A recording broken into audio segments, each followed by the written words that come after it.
आज सावित्री व्रत पाई तो देखंतु केते प्रकार फलर आयोजन करा जाइछि। तो पूजा तो जहाँ करा जीवो किंतु ये फल मानकु देखिले बहुत खुशी लगुच। गोटे सांगरे केते प्रकार फल मु आपण मानकु देखौछि देखंतु। तो यहाँ तो तरबुज सेटा आपण माने जानिछंती।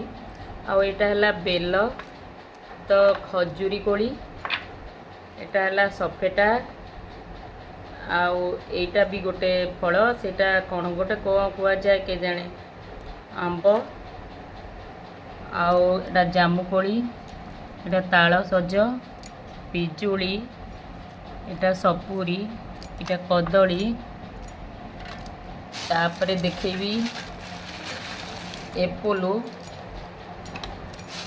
आउ लीची